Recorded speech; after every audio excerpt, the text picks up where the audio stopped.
Let me tell you something nobody else will. Your avoidant ex, the one who pushed you away, who claimed they needed space and couldn't commit. Yeah, they're not over you. In fact, they're missing you like crazy. But not because of who you were in the relationship. It's because of what you're doing now.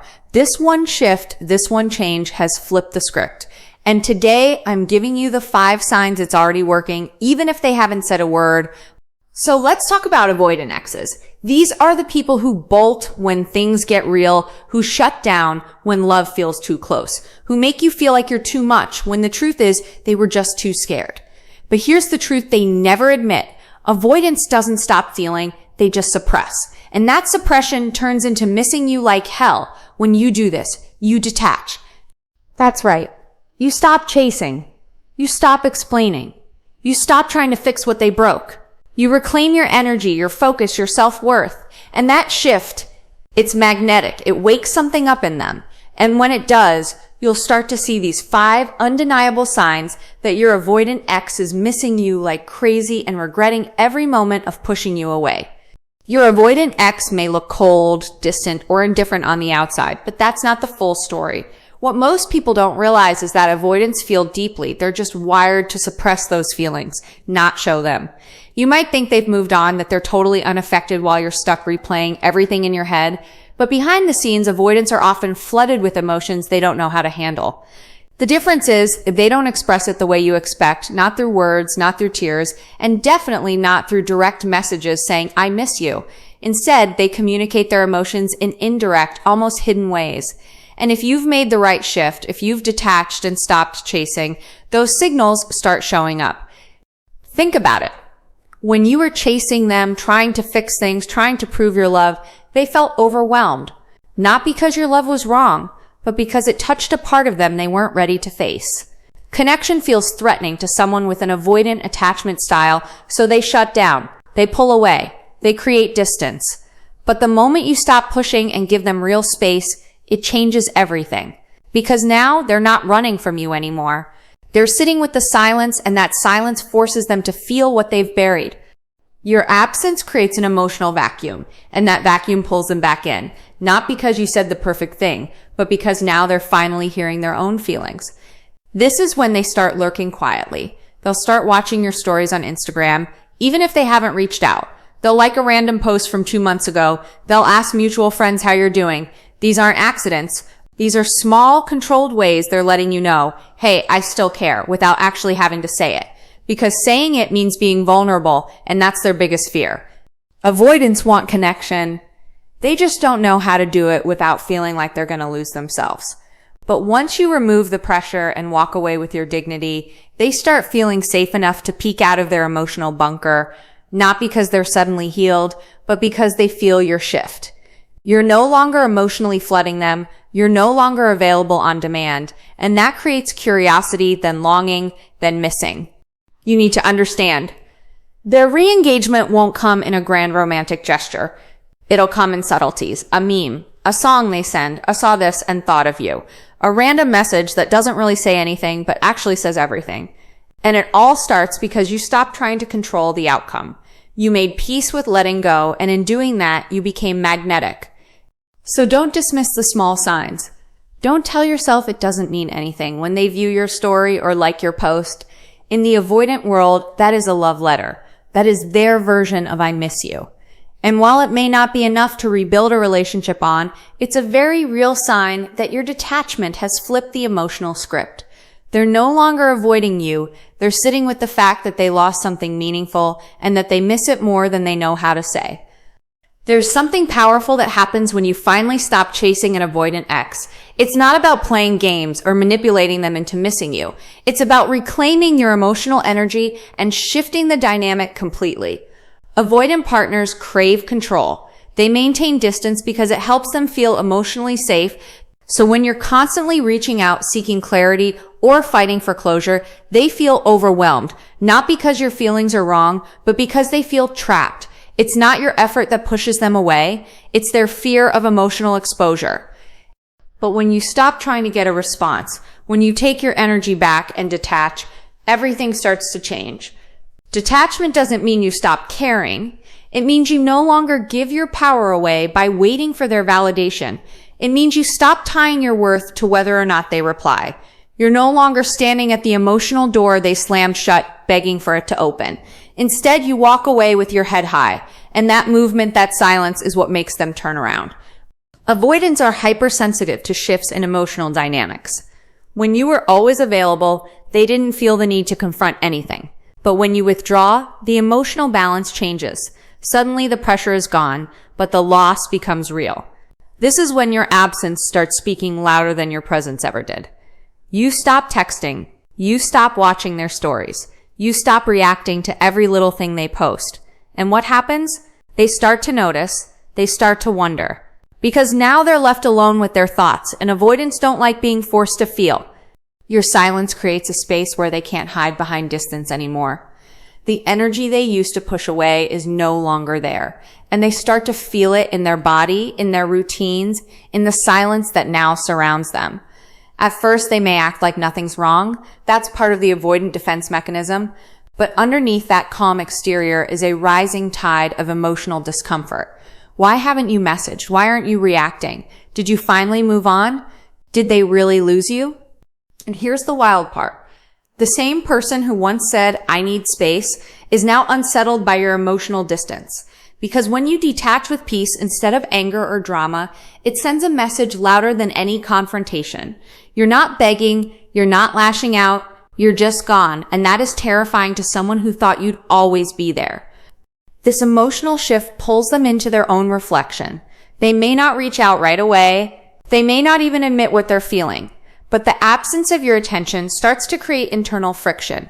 And now they're the one analyzing. They're the one remembering moments, reliving conversations, wondering if they made a mistake. You didn't force it. You didn't demand it. You just stopped pouring into something that wasn't pouring back.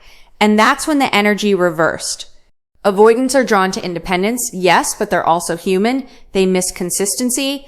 They miss connection, even if it scares them. So when you pull your energy back in a calm, empowered way, it doesn't just get noticed, it triggers something in them they don't know how to process. And that's when the missing begins, quietly, deeply, reluctantly. Because the truth is, they don't miss who you were when you were begging for them to stay. They miss who you became when you remembered your worth. ChatGPT said silence has a way of exposing the truth in ways words never could. When it comes to an avoidant ex, one of the most powerful things you can do is stop talking, not out of spite or as a tactic, but as a conscious decision to protect your peace. When you go silent, when you stop explaining, stop chasing, stop trying to be understood, it triggers something in an avoidant that they don't expect. See, avoidants are used to emotional noise. They're used to the other person reaching out, trying to close the gap, trying to fix the distance. That dynamic gives them a sense of control. But when that noise stops, it creates space. And in that space, reflection begins. At first, they may feel relief. That silence feels like a break from the emotional pressure they often fear. But that doesn't last long. Because once the dust settles and they realize the silence is not just a pause, it's a shift. They start to feel the weight of your absence. This is when your silence becomes deafening. It's not just quiet, it's unfamiliar, it's unsettling. They can't feel your energy anymore. They can't sense your emotional availability. And for someone who is never good at processing feelings to begin with, this sudden emotional vacuum pulls them into an inner world they usually avoid. Without your messages, your check-ins, your affection, your validation, they start having to confront their own emotional responses. And that's what avoidants usually run from, vulnerability. But silence forces them to sit with the very things they've buried. They start replaying moments in their head, the last time you spoke, the last thing you said, the look in your eyes when they pulled away. Those thoughts echo louder in silence because there's no distraction to mask it. And that's when the missing begins, quietly, slowly, but deeply. Avoidants often need time and space to access their feelings. They may not be in touch with their emotions in the moment, but that doesn't mean they don't exist. In fact, for many avoidants, feelings show up on a delay. You may have felt everything the day the breakup happened, but they're only starting to feel it now that everything's calm. The lack of contact becomes a mirror. It forces them to examine not just what happened, but who they were in the relationship, who you were, and what they lost. This is when they start doing things they don't even realize are signs of missing you. They might look at your social media but never interact. They might scroll through old messages. They may think about reaching out but hesitate because they don't want to appear weak. But all those actions are being driven by something real, the emotional void that your silence created. They're not used to you being quiet. And because you're no longer flooding the connection with your energy, they're starting to feel the weight of their own choices. Silence doesn't chase. Silence doesn't beg. Silence simply exists and forces the other person to feel. And for avoidance, that's the most uncomfortable position of all, because they can no longer blame your emotions for their discomfort. They have to sit with theirs. So if you're wondering whether your silence matters, it does. It's not empty. It's a presence, a powerful, calm, grounded energy that says, I'm not going to keep reaching for someone who won't reach back. And that, more than any text, plea, or explanation, is what makes them start missing you. Not just the attention, but the version of themselves they were when they had you. Avoidant exes rarely express their feelings openly. They don't say, I miss you, or I regret losing you. Instead, their emotions show up in indirect, often confusing ways, like jealousy, passive-aggressive comments, or sudden interest in what you're doing. These aren't just coincidences. They are signs.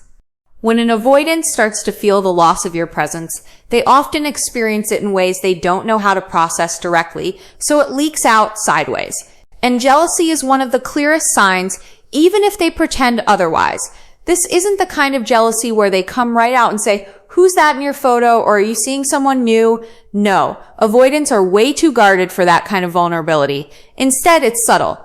Maybe you post a picture looking happy, and suddenly they post something that seems like a dig. Or they share a cryptic quote about being unbothered or better off alone. That's not confidence. That's insecurity wrapped in emotional armor. That's them reacting, not responding to the idea that you're no longer orbiting around them. Sometimes it shows up in random messages meant to seem casual. Oh, that's a cool place. Who are you there with? They drop it in like it's just curiosity, but underneath it is the question they're afraid to ask. Are you moving on without me? This kind of indirect communication is common with avoidance because it protects them from feeling exposed. They want to know, but they don't want to look like they care, so they wrap it up in sarcasm or vague interest. But if you listen closely, it's not subtle at all. It's insecurity trying not to look like pain. You might also notice a sudden shift in their online behavior. Maybe they start watching your stories again after weeks of silence. Maybe they post thirst traps or photos that scream, look at me, I'm fine, even though they rarely did that during your relationship. Why now? Because they're trying to get your attention without having to say it directly. Because seeing you move on or just look content is triggering something they didn't expect to feel, the realization that they might have actually lost you. That maybe, just maybe, you won't always be there when they decide they're ready. Avoidants don't handle that feeling well. They like knowing you were there even if they weren't ready for closeness. But when they start to see signs that you're emotionally gone, that's when jealousy shows up. Not because they want to own you, but because they realize they didn't value you when they had you. And now someone else might. And that thought is haunting.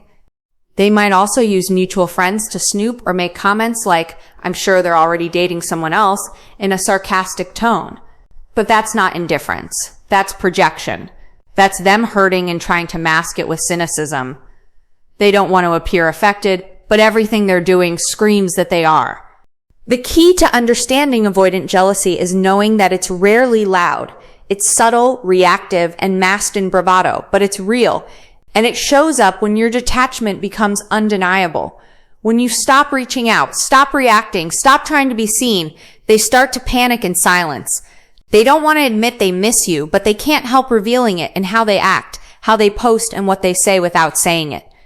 So pay attention not to their words, but to their patterns. Because those quiet shifts, those indirect messages, those sudden sparks of jealousy, those are the breadcrumbs of a heart that's missing you but too scared to say it out loud. The moment you stop trying to get your avoidant ex back and start focusing on your own healing is the moment everything changes. This is where the real power shift happens. When you detach emotionally, not to punish them, but to protect your peace, you begin to reclaim your worth.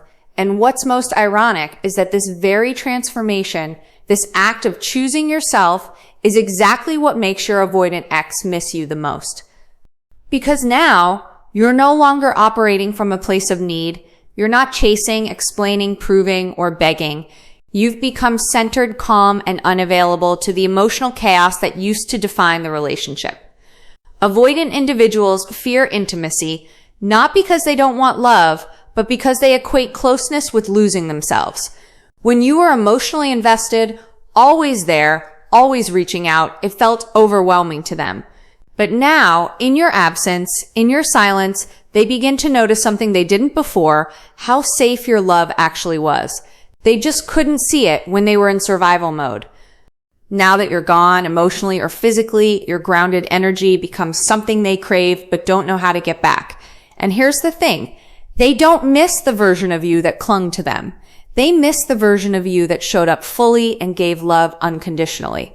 And now that you're standing in your worth, you've become emotionally attractive in a way that shakes them. You're not waiting anymore. You're evolving. You're healing. You're thriving in your own space. That kind of confidence and peace is magnetic, especially to someone who struggles with emotional regulation. You might not see the impact right away. They may not say anything. They may still act indifferent. But inside, they're noticing, they're questioning, they're wondering if they mistook love for pressure, if they pushed away someone who actually gave them the safety they've always been afraid to want. Avoidants don't reflect when they feel pursued. They reflect when they feel safe. And oddly enough, your emotional detachment provides that space. You're no longer part of the pattern they're used to. People chasing, begging, demanding. You're silent. You're self-contained. That's when they start to look back, to think deeper, and to feel more than they allow themselves to show. This is also when they might test the waters. Maybe they send a vague text. Maybe they like an old photo. Maybe they casually ask a mutual friend about you. They're trying to see if they still matter to you without risking rejection. Because now, for the first time, they don't have the upper hand. You do. You're in control of your energy. You're in control of who has access to your life. And that changes everything. By stepping into your worth, you've created a version of yourself they didn't expect. And that's when the real longing begins, not just for your presence, but for the feeling of being around someone who was secure, stable, and loving. Someone who knew how to hold space for them even when they didn't know how to receive it. But now you've stopped giving that energy freely. You've put up boundaries, not walls, and boundaries are what attract healthy love, even from someone who used to run from it. So don't mistake silence for failure. Don't assume your growth goes unnoticed. Because deep down, the version of you who walks away with self-respect is the one they remember the most. That's the version they begin to miss. Not because you disappeared, but because you transformed. And in doing so, became the one they may never get back. And that realization is louder than any goodbye. If you're tired of chasing someone who keeps running, it's time to flip the script. Step into your worth, reclaim your power, because when you stop begging for love and start embodying self-respect, everything changes. If you felt this hit, that like button, subscribe for more truth bombs, and share this with someone who needs to hear it. Your healing starts now.